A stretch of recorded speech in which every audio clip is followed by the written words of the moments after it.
ఎన్ని అవాంతరాలు ఎదురైనా ఆయన మాత్రం తగ్గేదేలే అంటూ తన యువసేనతో కలిసి చెలో వరంగల్ బాటపట్టారు. ఆయనకు సెంటిమెంట్ గా ఉన్న ఆ ప్రాంతం నుంచి మొదలుపెట్టి ఇది మా గులాబీ బలం అంటూ తెలియజెప్తూ రజతోత్సవ వేడుకలను విజయవంతం చేశారు. కంటోన్మెంట్ లో కార్పొరేషన్ మాజీ చైర్మన్ క్రిషాంక్ కాన్వాయ్ పరుగులు పెట్టగా నిరుపేద గుడిసెల్లో గులాబీ పండుగను అంగరంగ వైభవంగా నిర్వహించి తన ప్రత్యేకతను BRS social media convener Manne Krishank చాటుకున్నారు.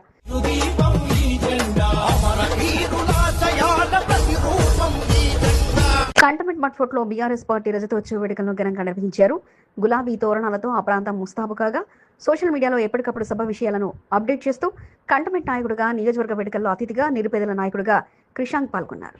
మడ్ ఫోర్ట్ అంబేద్కర్ హట్స్ లో యువ నాయకుల ఆహ్వానంతో వారితో కలిసి వేడుకలను మన్నె క్రిషాంక్ అట్టహాసంగా నిర్వహించారు.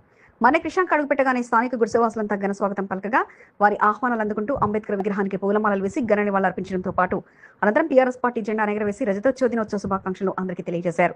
తన టీం సభ్యులతో కలిసి వేడుకల్లో పాల్గొనడంతో పాటు పరిస్థితులు ఎలా ఉన్నా ఇక్కడే భోజనాలంటూ అందరికీ వడ్డించి వారి అభినందనలు అందుకోవడంతో పాటు మడ్ ఫోర్ట్ గుడిసెవాసులతో కలిసి గులాబీ పార్టీ పండుగ నిర్వహించుకున్నారు.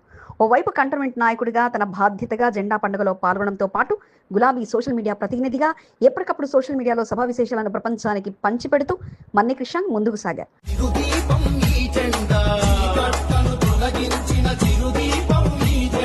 కంటోన్మెంట్ నాయకుడిగా తనను నమ్ముకున్న వారికి తోడ్పాటును అందిస్తూ వారి ఆహ్వానంతో వేడుకల్లో పాల్గొనడంతో పాటు పార్టీ నమ్మి అందించిన పదవికి న్యాయం చేస్తూ రెండింటా నేనే అంటూ క్రిషాంక్ నేడు కొత్త ఉత్సాహంతో పరుగులు తీశారు.